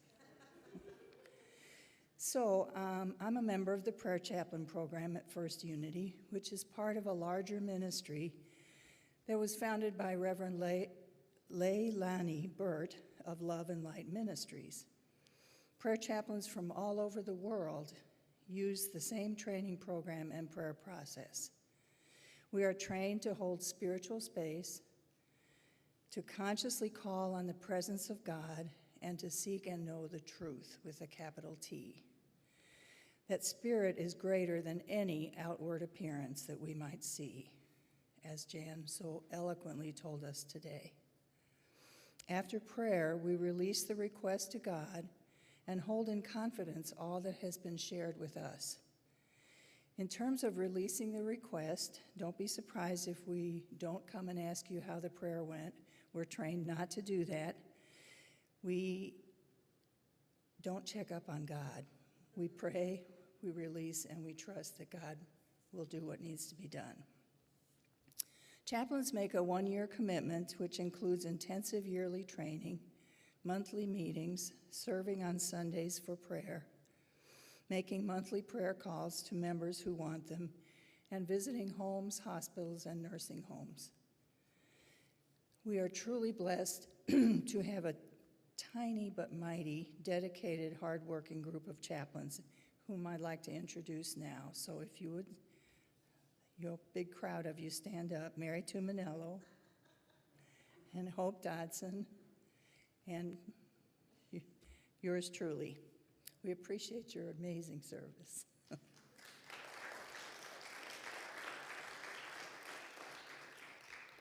We would like to thank Reverend Ann Hartopy, who is streaming this, Ann, for her past leadership, along with Mary Tuminello and now Reverend Jan, who are leading us. It's like trying to herd cats. Just ask Mary.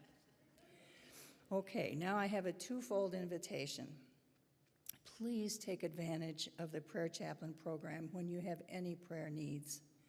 There's a tremendous power in praying together, and I've heard many of you say, I felt something change.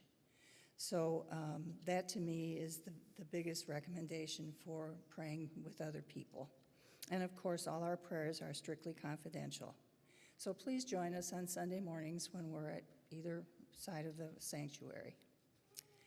Secondly, we'll be doing training for next year this fall.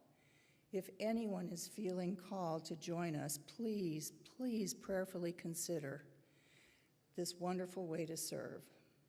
Every chaplain here at First Unity, other St. Louis churches, and throughout the nation testifies that in praying with others, we gain so much more than we give. We'll be holding orientation sessions in August. Now, along with the amazing prayer circle led by Pam Seeger, Pam? Oh, back there. We consider it an honor and a privilege to be part of the prayer ministry at First Unity Church. And it is a sacred trust to pray with you, and we thank you for helping us hold that sacred trust. Thanks.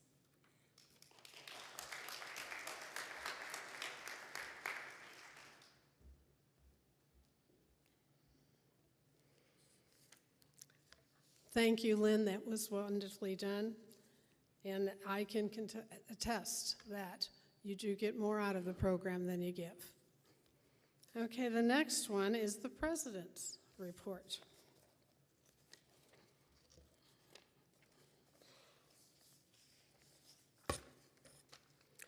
Okay, by now I guess you all know who I am. I'm Mary Tuminello, President of the Board of Trustees. And I hope you feel now that you can see all the people that work so hard to make this church run smoothly and all the programs that we do have. Along with these people who volunteer, I would like to mention a few that work behind the scenes. First of all, Jeremiah Boucher, who is at this very moment allowing you all to hear us. He also works tirelessly with Jan on Sunday mornings to make all those slides work right and for you to hear her. We are so grateful for him. He puts in many more hours than probably ever thought he would just to make things run smoothly. Thank you, Jeremiah. You are the best, even though I really can't stay. Okay.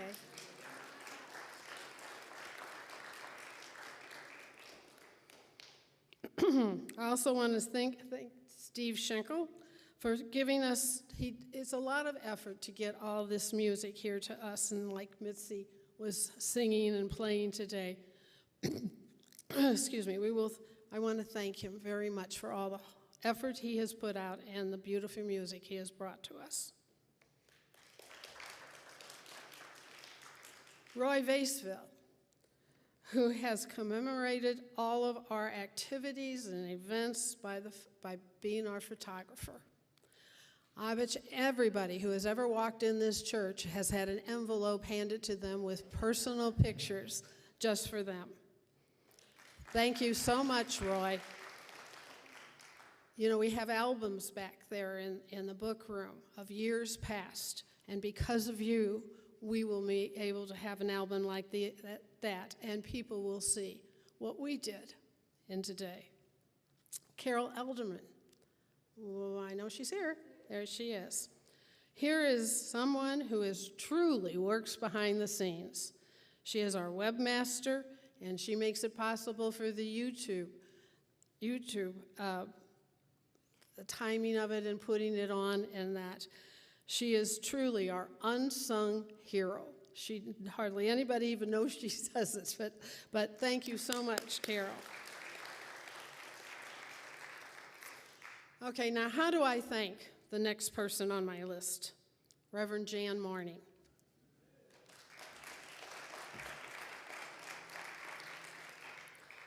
Have you ever called and asked for a hospital visit, a prayer request, or just to talk over a problem, and she said, "No, I'm sorry, I don't have time"? A resounding no. She is at every ministry meeting, every chaplain meeting, and now she's chairing it since Ann left.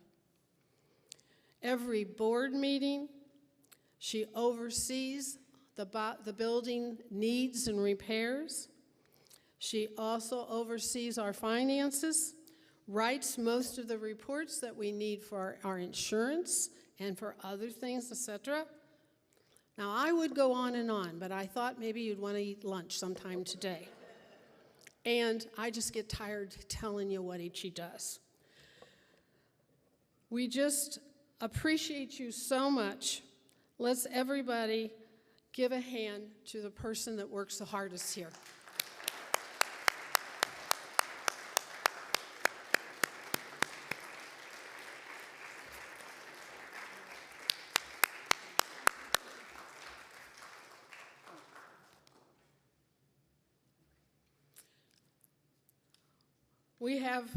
We have a lot of people who work behind the scenes. I can't mention you all one by one, but all those that are chair or co-chair of a ministry, would you stand, please? All those that serve in a ministry, would you stand, please? And stay standing. Look around. It takes a village to run this church. People often, you can sit now. People often mention the positive energy in our spiritual community. We have a beautiful building here, and we work very hard to maintain it. Thriving ministries, an evolving social media presence, dedicated employees, a wonderful youth ed program, an amazing prayer ministry, which you heard from today. What really makes First Unity Church of St. Louis a success is all of you. All your financial support, your hard work makes a vibrant, inclusive community, transforming lives and enriching them. Thank you. I have a quote from Mother Teresa. The miracle is not to do this work, but that we are all happy to do it.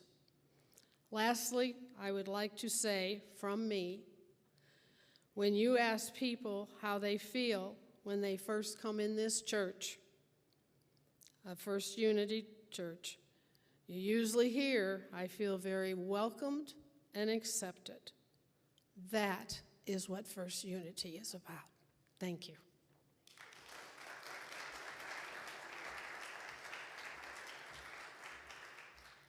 Thank you, Mary. I texted Mary back and forth about this meeting, and she was prayer chaplain today and president of the board and had the bulk of the meeting to run.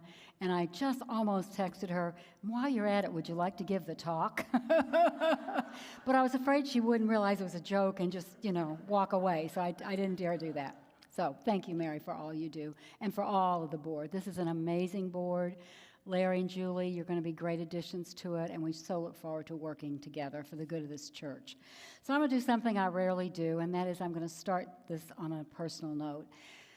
I just want to thank all of you for your unbelievable love and support the past year. Your cards, notes, prayers, phone calls, texts meant so much to us during Bob's illness and transition, and I never felt alone. I always felt you behind me. And I especially want to thank Reverend Ann, who I know is watching, and everyone who stepped forward to serve in my absence.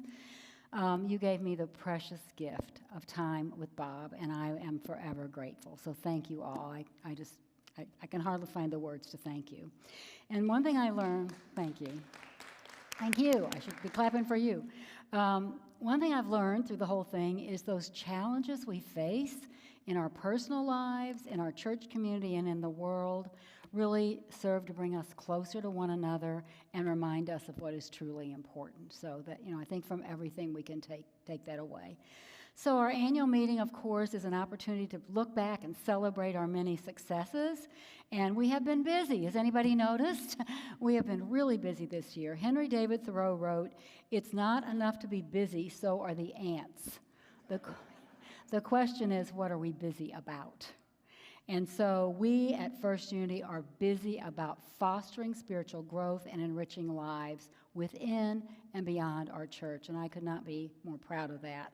So great gratitude goes to everyone who works so tirelessly, giving your time and talents to further our vision and mission. Whether you're praying with others, teaching, preparing and serving meals, weeding and beautifying our grounds, or changing a light bulb, you truly are serving God. And it's been said there is nothing small in the service of God. So thank you all who serve so remarkably.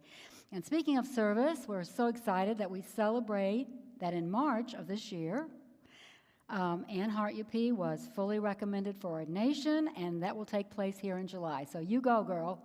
Ann, we're with you. And what an honor it was to support Ann throughout the ministry. We all support her in many ways in becoming a Unity minister. And likewise, Hope, God bless you, Hope, is now fully immersed in the licensed Unity teacher program. So as she steps away from the board, isn't it divine order that she has something else to do? And that's a very stringent program. I've been through it. It's unbelievably stringent. Hope is an amazing teacher with a deep spiritual foundation and a beautiful, relaxed teaching style. So if you haven't taken one of her classes, she's going to do another one soon. I suggest you do. I think this one might be in the evening again. So she is just so good at helping everybody connect to the spiritual truths we talked about earlier. Let's all visualize the day that we celebrate her becoming a licensed Unity teacher. Give her a hand. Yeah. So now a lot of people have talked about some successes, so I'm going to try not to repeat. But I have to say, as I just highlight a few, we have prayed and prayed for kids in youth ed for a long time. And those 3 teachers have been down there every single Sunday waiting for kids to come, doing planning, for what happens if they do come. And so I am just so grateful. We appreciate our uni kids. We appreciate the parents who are bringing them. And we know our dedicated teachers are amazing and have done it for so many years. Thank you all. And we know that our kids are the future of the Unity movement. So 10 kids a Sunday is amazing when it was 0 for a long time. So we're so grateful. Also, in terms of serving the greater community, our amazing community service ministry is in charge of that. Youth Ed has had 2 big drives. You all remember the love of pets because that was recent. There's a whole room down there full of those supplies to be picked up. It's amazing generosity. And also, we did a school supply drive. Remember that last September, and that too was amazing. Okay, here goes our list. We have supported refugees and immigrants through the International Institute, provided tools and building supplies for Habitat for Humanity, donated 35 quilts created by the Quilts for Kids group with Jane Vondruska to the South County Neighborhood Police Resource Officers and Mercy Hospital NICU, provided clothing and financial support for flood victims, adopted 3 families for Christmas, and supplied countless boxes of food for Feed My People. Give yourself a hand. It's amazing, amazing. Amazing how we are reaching out, and we're looking for even greater ways through Julie Godey and Donna Lambert are the co-chairs of that ministry, and we appreciate that very much. Mary referred to our social media presence. That was one of our big goals last year, to do a better job on social media, reaching the people who could be so enriched by our message. I drive a long way here to church on Sunday morning, and I go by these churches whose parking lots are filled.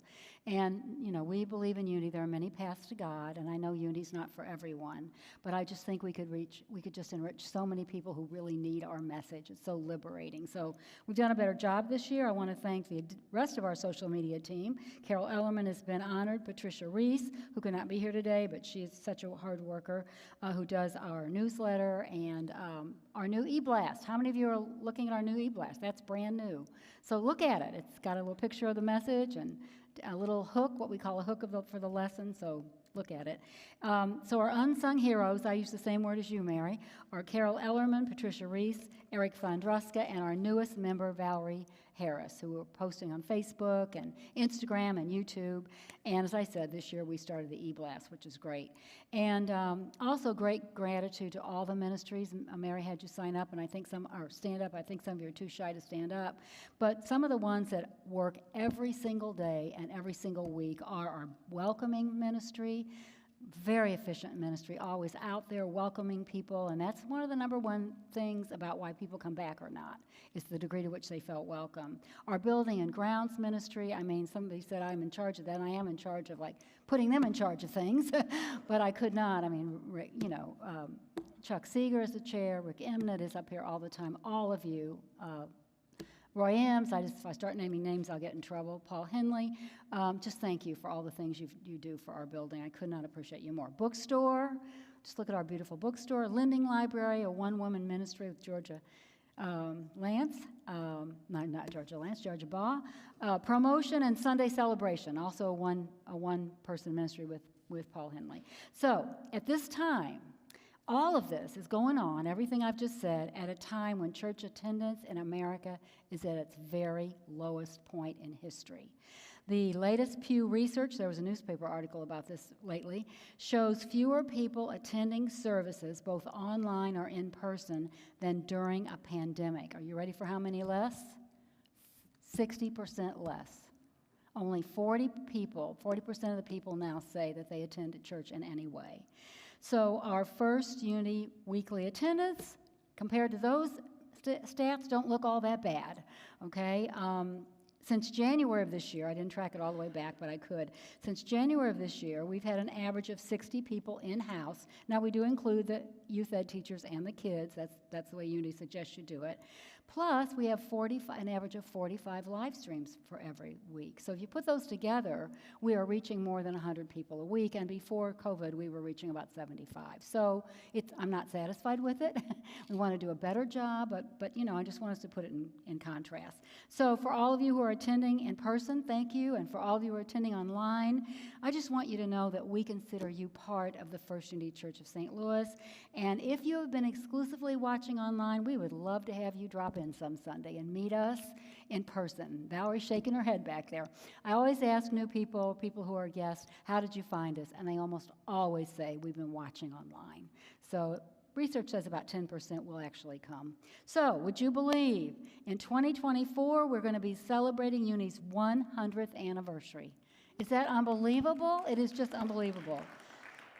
And so as we celebrate our current successes, let's hold in our hearts for a moment all those people who have come before us, the community members who have supported this church, the boards who have made strategic decisions through really prosperous and not so prosperous times, and all the leaders, including our last leader before me, Reverend Randy, and his late wife, Faye Schmalig, and our Unity teacher who taught me so much, Joe Warren.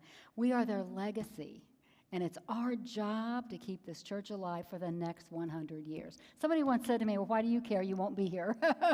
But I do care, and we all care, because that's who we are. So, but recalling and honoring the riches of the past doesn't mean we get stuck there. We have to keep moving forward. So a quick word about future projects. First of all, I know you're wondering where the sign is out in front, right? The sign is completely and fully built. It is in the shop. It is ready to go. We are having some issues getting the right electrician out to do the work, but we think we're resolving those. And also, we're still playing with the county for permits. But one of these days, very soon, you're going to see movement out there. The old sign taken away and the new sign installed, and we are so grateful for that. You all know next week we welcome back Dean Christopher. That's an immediate future thing. We're so happy about that. I can't wait to see him. Can't wait to see him. We're going to create our own, this is new, we're going to create our own First Unity cookbook and have it professionally published. And Georgia Baugh is in charge of this. I believe it all started when Ruth Emnett found a really old cookbook from the past. And so we're going to try to weave some of those recipes into people whose names you might recognize. So details will be coming soon. Dust off your favorite recipes and be ready, okay? I think that'll be really fun. We're hosting a freedom picnic in July. In September, we're celebrating World Day of Prayer, and we're also having a booth at the Tower Grove Pride Festival. That was paid for by an anonymous donor. We're exploring, I can't promise yet, but we're exploring, thanks to the eminence from the hospitality ministry, another murder mystery dinner theater. Wasn't that fun, the last one we had? So we're really trying to make that happen. We'll have that off-site, and we're also hosting the Prayer Chaplain Weekend for the whole area. We're pulling together a team to make even greater use of our beautiful building. So if you're interested on that, being on that team, see me. I'm going to be nagging some of you soon and asking you to join, reaching out and just offering our facilities to more maybe businesses or nonprofits, whoever we can find. And we're planning our 100th anniversary celebration. So thanks to every single one of you, we are moving forward. We are moving forward. I could not appreciate you more. I'm so appreciative of our board. Thank you all for everything you do. Keep the vision and trust the process. God bless. And now I'll turn it back to Mary for adjournment. Thank you. Thank you. I talked to you.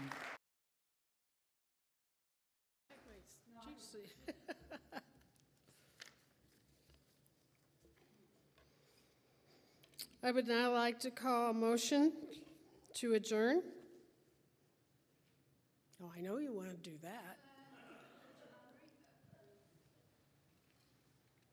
Ruth Emnett, I vote, or what I motion, that's it. I motion to adjourn. To adjourn. Do I have a second? I motion, I have a second that we adjourn. My name is Jackie. All those in favor? Aye. All those opposed?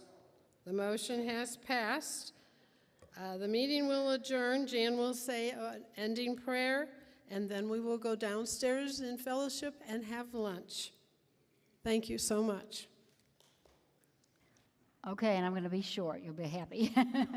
So let's just take this moment to close our outer eyes and just turn within one more time in great gratitude for this spiritual community, the food we're about to receive, and our relationships. We say, thank you, God, and so it is. Amen. Thank you all for coming. We appreciate it very much. See you.